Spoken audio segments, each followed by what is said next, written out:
पिछले एपिसोड में हमने देखा था कि जाओ जो था उसने यहाँ पर अपने दोस्तों के साथ मिलकर वांग को फंसा दिया था ताकि वो उस बर्थडे पार्टी के अंदर जा ही ना सके। उसके बाद आराम से जाओ जो है वो बन जाएगा ट्रू डिसाइपल, लेकिन वांग ये चाहता नहीं था। वो अपनी पावर का इस्तेमाल करते हुए खुद का ब्रेक थ्रू करने की कोशिश करता है ताकि खुद को उस फॉर्मेशन के अंदर से बाहर निकाल सके, और उसने अपनी पावर का इस्तेमाल करते हुए अपना ब्रेक थ्रू कर भी लिया था, जिस वजह से वो पहुंच जाता है इन्फेंट ट्रांसफॉर्मेशन लेवल के मिड स्टेज पे। और फिर उसके बाद वो आसानी के साथ खुद को आजाद करते हुए जा चुका था उस बर्थडे पार्टी के अंदर। और जैसे उसने एंट्री मारा था वहां पर तहलका मच जाता है। जाओ की तो फटकर हाथ में आ चुकी थी कि भैंस की टांगी आखिर कहां से आकर पहुंच गया। वांग यहाँ पर इतने ज्यादा गुस्से में आया हुआ था कि वो यहाँ पर उस जाओ को जान से ही मार दे। जिसके बाद यहाँ से ये एपिसोड शुरू होता है। तो इस एपिसोड की शुरुआत में वांग जो था वो यहाँ पर कहने लग जाता है कि मैं वांग लिन, मेरे प्रिंसिपल के हिसाब से मैं जल्दी किसी को परेशान नहीं करता हूँ जब तक कि सामने वाला मुझे परेशान ना करे, लेकिन एक बार सामने वाले ने मुझे परेशान कर दिया तो मैं उसको फाड़ कर रख देता हूँ। ऐसी कुत्ते की मौत मारता हूँ कि उसके कभी किसी खानदान ने नहीं सोचा होगा। वो तुरंत यहाँ पर अपनी पावर का इस्तेमाल करते अपनी इमॉर्टल स्वॉर्ड फेंक कर मारता है उसी जाओ को, जिस वजह से वहां पर पूरा धुआं धुआं हो चुका था। किसी को पता ही नहीं चलता कि यहाँ पर ये हुआ क्या। लेकिन तब जाओ का जो वो ओल्ड मैन दोस्त था वो भड़क जाता है। वो यहाँ पर वांग से कहने लग जाता है कि तेरी हिम्मत कैसे हुई कि तू जाओ के ऊपर अटैक करने के लिए पहुंच गया, मैं तुझे छोड़ूंगा नहीं, जान से मार दूंगा तुझे। वो तुरंत यहाँ पर अपनी पावर का इस्तेमाल करते हुए वांग के ऊपर अटैक करने की कोशिश करता। उसने किसी अर्थ टेक्निक नाम की टेक्निक को एक्टिवेट कर लिया था, जिस वजह से चारों तरफ से अजीब सा ऑरा फैलने लग जाता है और जमीन फाड़ कर एक अजीब सा वेपन उसके अंदर से बाहर निकल कर आया हुआ था। और उसी की मदद से वो यहाँ पर वांग के ऊपर अटैक करने की कोशिश कर रहा था, लेकिन वांग को इससे क्या ही फर्क पड़ने वाला था। वो आराम से वहां पर बिल्कुल शांति से खड़ा होता है और अपना 1 बिलियन सोल फ्लैग की पावर को एक्टिवेट जैसे ही करता है, वो जो वेपन फेंक रहा था वो ओल्ड मैन, उसका वेपन 1 सेकंड के अंदर चकनाचूर हो जाता है। उस वेपन ने तो यहाँ पर वांग के ऊपर एक अटैक भी नहीं कर पाया और उसका वेपन पूरी तरह से डिस्ट्रॉय हो चुका था। ये वेपन जुड़ा हुआ था उसी ओल्ड मैन की सोल पावर से, तो इससे उसकी हालत खराब हो जाती है। उसको समझ ही नहीं आता कि भैंस की टांगी हुआ क्या, मेरा वेपन इतनी आसानी से कैसे टूट गया। वांग जो था यहाँ पर पूरे गुस्से के साथ कहने लग जाता है कि जाओ तूने मुझे अब दूसरी बार ऑफेंड कर दिया है अपने दोस्त से मुझ पर हमला करवाते हुए, तो अगर अब यहाँ पर मैंने तेरी जान नहीं ली ना तो मेरा नाम भी वांग लिन नहीं। उसके ऑरा से पूरा इलाका जो था वो आग से भर चुका था। इतना खतरनाक ऑरा होता है उसके अंदर कि पूरी तरह बिल्कुल तूफान आने लग गया था। तो इस चीज को देखकर वो जो ओल्ड मैन था वो यहाँ पर वांग से कहना चाहता है कि देखो तुम्हें पता है ना कि यहाँ पर बर्थडे पार्टी चल रही है और दूर दूर से मेहमान आए हुए हैं, तो मुझे नहीं लगता कि तुम यहाँ पर सबके सामने जाओ को मारने की कोशिश करोगे, वरना इससे तो तुम्हारे ऊपर सीधा हत्या का आरोप लग जाएगा, तो इसलिए अपने कदम पीछे कर लो। तो ये सुनकर वांग लिन कहना चाहता है कि ये मामला ना किसी सेक्ट से जुड़ा हुआ है ना किसी और बंदे से जुड़ा हुआ है, ये मेरा पर्सनल मामला है। जो जाओ ने आज मेरे साथ किया है ना ये मेरा पर्सनल मैटर बन चुका है और इसको मैं ही सुलझाऊंगा, चाहे दूसरा कोई भी क्यों ना कुछ भी सोच ले मेरे बारे में। इतना कहते साथ ही वांग ने अपनी पावर का इस्तेमाल करते हुए एक बहुत ही ज्यादा पावरफुल बर्ड को समन कर लिया था और उसको सीधा वो भेज देता है जाओ की तरफ ताकि वो जाओ को यहाँ पर फाड़ कर खत्म कर दे। तो ये देखते साथ ही जाओ जो था वो भी तुरंत यहाँ पर अपनी अर्थ टेक्निक का इस्तेमाल कर लेता है, जिस वजह से वहां पर भूकंप सा आ चुका था और दोबारा से बीच में वो ओल्ड मैन आकर जाओ को बचाने की कोशिश कर रहा था। ये देखकर जाओ तो बच जाता है, लेकिन ओल्ड मैन की वजह से वांग का दिमाग गर्म हो चुका था। वो तुरंत अपनी पावर का इस्तेमाल करते हुए अपने डिवाइन हैंड के अंदर उस ओल्ड मैन को पकड़ चुका था और वो यहाँ पर उसको इतना जोर से दबा रहा होता है कि मानो यहाँ पर टमाटर की तरह फट जाएगा वो ओल्ड मैन। उसकी मौत उसके सर पर नाच रही थी, फिर भी वो कह रहा था कि वांग लिन मुझे पता है तू मुझे नहीं मार सकता, क्योंकि मुझे मारेगा तो तू ही बहुत बड़ी मुसीबत में फंसने वाला है, इसलिए तू मुझे मत मार, मैं कितना भी तुझे उकसा लूं तू मुझे कुछ नहीं कर सकता। लेकिन वांग बहुत ज्यादा गुस्से में था और उसको यहाँ पर कोई उकसा दे तो वो कैसे शांत रह सकता है। वो पूरा इतना जोर से अपने डिवाइन हैंड को दबा देता है कि वो जो ओल्ड मैन था वो फट जाता है, उसकी सोल बाहर आ चुकी थी और वो चला गया सोल फ्लैग के अंदर। उसे क्या लग रहा था कि यहाँ पर वो इस तरह की बातें करते हुए वांग का गुस्सा शांत करा देगा। वो जानता नहीं कि वांग है कौन। मार दिया सबके सामने वांग ने उस ओल्ड मैन को। पूरी तरफ एकदम सन्नाटा छा चुका था, किसी के शब्द ही नहीं निकल रहे थे कि वो यहाँ पर कहे तो कहे क्या। उसके बाद वांग जो था जाओ से कहने लग जाता है कि देख लिया, अभी भी तुझे लगता है कि मैं किसी को सबके सामने नहीं मार सकता, अब तेरा नंबर है, तुझे भी इसी तरह की मौत मारने वाला हूँ। लेकिन जाओ यहाँ पर चिल्लाते हुए कहता है कि एल्डर वगैरह कहाँ चले गए, देखो यहाँ पर इस वांग लिन ने सेट के एक डिसाइपल को मारकर रूल्स तोड़े, आकर जल्दी इसको पकड़ लो। तो जैसे ही कुछ एल्डर वगैरह वांग को रोकने के लिए आते, वांग यहाँ पर बस एक ही आवाज लगाकर कहता है कि जिसने भी एक कदम भी बढ़ाने की कोशिश की ना उसको मैं अपने दुश्मनों की लिस्ट में डाल लूंगा और उसका भी वही अंजाम करूंगा जो कि इस ओल्ड मैन का किया है। तो बेहतर यही होगा कि हर एक इंसान अपने कदम पीछे कर ले।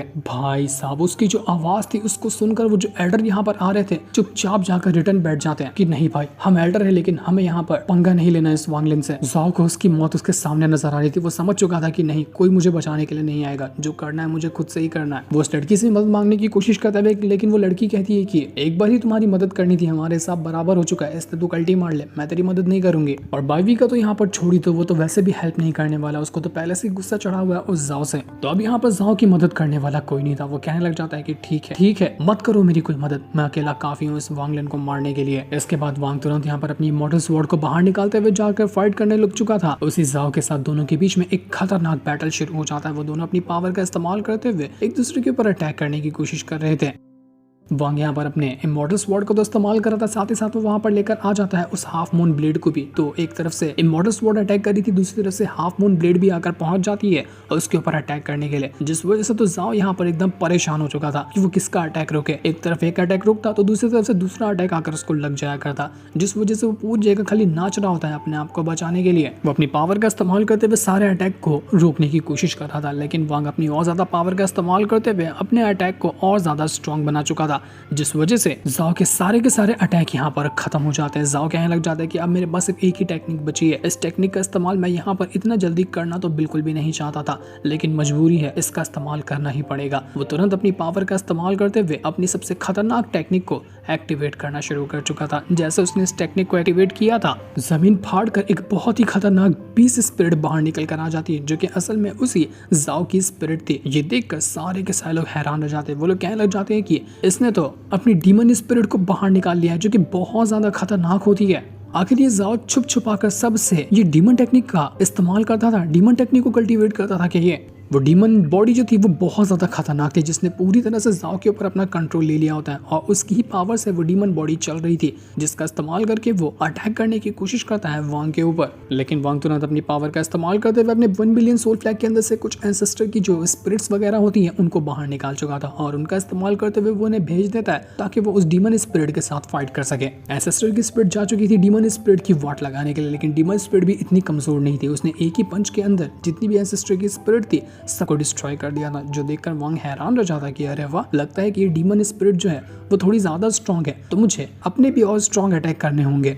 वो तुरंत यहाँ पर जितनी भी एंसेस्टर की स्पिरिट थी उनको वापस से समन करता है और उनकी पावर को और ज्यादा इंक्रीज करने की कोशिश कर रहा था ताकि वो यहाँ पर उस डीमन बॉडी का खात्मा कर सके। ये बैटल देखते ही देखते बहुत खतरनाक रूप ले लेता है और यहाँ पर ऊपर से वांग भी उस डीमन बॉडी के ऊपर अटैक करने लग गया था, जिसके बाद वांग यहाँ पर बाहर निकालता है अपने गॉड स्लिंग चैरियट का जो बीस्ट था उसको, और जैसे वो बीस्ट आया था वो इतना ज्यादा भड़का हुआ था कि मानो सीधा वो निगल जाए यहाँ पर उसी डीमन बॉडी को, जो देखकर सारे के सारे लोग दंग रह चुके थे कि भाई साहब ये किस तरह का बीस्ट है, ये तो पूरा चेन से बंधा हुआ है, लेकिन फिर भी ये इतने गुस्से में कि मानो ये किसी को भी निगल जाएगा। डीमन स्पिरिट जो थी वो भी हैरान रह चुकी थी कि आखिर ये कैसी चीज यहाँ पर आकर पहुंच गई। तो वहीं वांग जो होता है जब यहाँ पर उस डीमन स्पिरिट को देखता है तो उसकी आंखें बिल्कुल उस इंसान से मैच कर रही थी जो कि आया था लिमुआन को लेने के लिए। लिमुआन की सोल को लेने के लिए एक बंदा आया था ना, हेवन मैसेंजर, तो उसकी आंखें और इस डीमन स्पिरिट की आंखें मैच कर चुकी थी, जिस वजह से वांग का गुस्सा 7वें आसमान पे पहुंच जाता है कि अब तो नहीं छोड़ूंगा, अब मैं इसको फाड़ कर रख दूंगा चाहे कुछ भी क्यों ना हो जाए। वो तुरंत यहाँ पर अपनी पावर का इस्तेमाल करते हुए अपने बीस्ट की पावर को और ज्यादा स्ट्रॉन्ग कर चुका था और तुरंत वो अपने बीस्ट को उसके चेन से आजाद कर देता है कि जा मैंने तुझे आजाद किया और जाकर खा ले इस डीमन स्पिरिट को। तो ये होते साथ ही वो जो बीस्ट था वो तुरंत जा चुका था उसी डीमन स्पिरिट के साथ फाइट करने के लिए और दोनों के बीच में बहुत खतरनाक बैटल शुरू हो जाता है। यहाँ पर वो डीमन स्पिरिट कमजोर होता हुआ नजर आ रहा था, लेकिन तभी वहां पर एक जोरदार ऑरा आता है जिसने वांग के अटैक को और उस डीमन स्पिरिट दोनों को यहाँ पर गायब करके रख दिया था। सारे के सारे अटैक यहाँ पर गायब हो जाते हैं, किसी को समझ नहीं आता कि आखिर ये हुआ क्या, किसने यहाँ पर अटैक करने की कोशिश की। देखते ही देखते चारों तरफ अजीब सा ऑरा फैलने लग गया था और तब वहां पर एंट्री मारता है वही एल्डर जो कि बड़े आराम से घोड़ा गाड़ी के ऊपर सवार होकर आया हुआ था। पिछले एपिसोड में हमने उसको देखा था ना,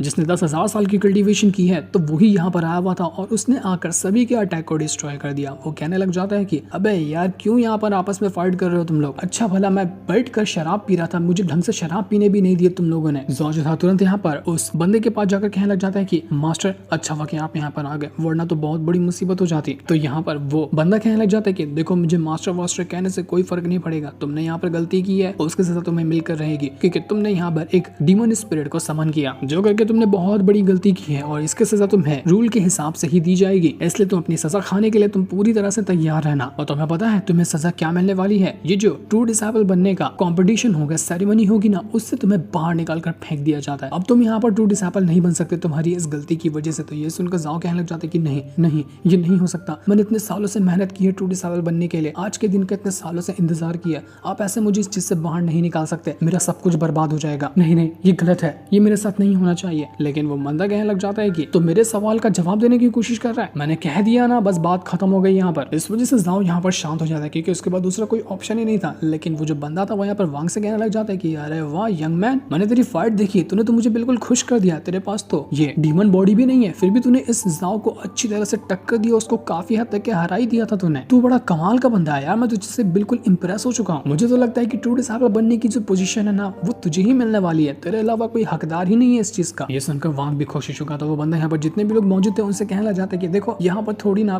पर्सनल फाइट चलते रहती है, तो इससे अपना मजा खराब करने की जरूरत नहीं है, जाओ सभी लोग मिलकर पार्टी करो, आज तो बर्थडे पार्टी है ना, तो ये खुशी के मौके में ऐसा मातम नहीं छाना चाहिए, जाओ जाओ मौज करो। वैसे भी कल मास्टर तियानजिन जो है वो आएंगे और सभी को कल्टीवेशन से जुड़ी हुई कुछ टेक्निक वगैरह सिखाएंगे, उनको कुछ टिप्स वगैरह देंगे। उम्मीद है कि उन टिप्स का इस्तेमाल करके तुम कल्टीवेशन में अगला प्रोग्रेस कर पाओगे, इसलिए आराम करो और कल की तैयारी करो।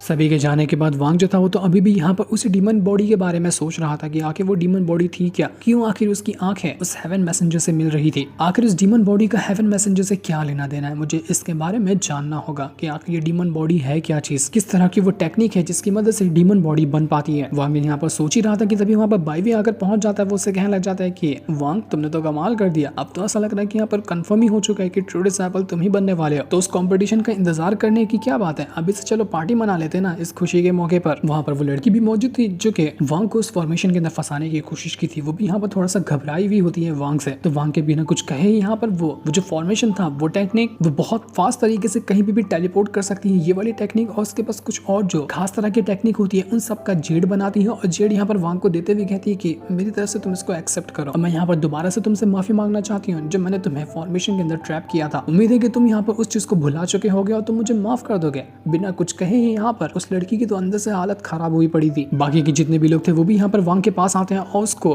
ग्रीट करने लग जाते हैं। बड़े बड़े ज्यादा एज के एल्डर वगैरह थे वो भी यहाँ पर वांग को ग्रीट कर रहे थे कि यंग मैन तुमने तो मुझे बहुत इंप्रेस किया है, तुम्हारे जैसा इतना कम उम्र का बंदा इतना कमाल का होगा मैंने सपने में भी नहीं सोचा था। वांग बहुत ज्यादा खुश था इतनी ज्यादा तारीफें सुनकर। इसके बाद आज का जो बर्थडे पार्टी होती है वो खत्म हो चुकी थी, बाकी की पार्टी कल होगी। तो रात को वांग जब अपने कमरे में आता है तो कमरे में आने के बाद वो उसी टेक्निक को सीख रहा था जो उस लड़की ने उसको दिया था जेड में डालकर। तो वांग यहाँ पर उसी टेक्निक को सीखने की कोशिश कर रहा होता है ताकि ये भी यहाँ पर उस टेलीपोर्ट वाली टेक्निक को सीख सके जिसकी मदद से वो बहुत फास्ट तरीके से कहीं पर भी जाकर टेलीपोर्ट हो जाएगा। तो वांग जैसे यहाँ पर इन टेक्निक को सीख रहा था, ये टेक्निक सीखने में इतनी आसान नहीं थी। पहली बार वो टेलीपोर्ट करता है तो एक पहाड़ी से ही जाकर सीधा टकरा जाता है, दूसरी बार टेलीपोर्ट करता है तो कहीं और जाकर वो फेंका चुका था। वांग कहने लग जाता है कि ये टेक्निक तो है बड़ी कमाल की, लेकिन थोड़ा सा टफ है इसको सीखना, मतलब कि इसमें थोड़ा ज्यादा टाइम लगेगा इसको अच्छे से मास्टरी हासिल करने में इसमें। लेकिन अगर मैं इसको अच्छे से सीख जाऊँ ना तो करीब करीब 1000 माइल्स को मैं 1 सेकंड के अंदर कवर कर सकता हूँ, इतनी स्पीड है इस टेक्निक में, जो कि बहुत अच्छी बात है। तो वांग दोबारा से यहाँ पर प्रैक्टिस करना शुरू कर चुका था। उसके बाद वो दूसरी टेक्निक को भी देखने लग जाता है जो कि उस लड़की ने उसी जेड के अंदर डाल कर दिया था। दूसरी टेक्निक का नाम था 9 ट्रांसफॉर्मेशन इमॉर्टल फॉर्मूला। इसकी मदद से किसी भी चीज की अगर नॉर्मल पावर है तो वांग उसको और ज्यादा स्ट्रॉन्ग बनाते हुए उसकी पावर को इमॉर्टल पावर में कन्वर्ट कर सकता है। वांग यहाँ पर कहने लग जाता है कि इसमें करीब करीब 9 अलग अलग फॉर्मूले हैं, जिसमें से मैंने अभी 5 घंटे की मेहनत के बाद सिर्फ 3 ही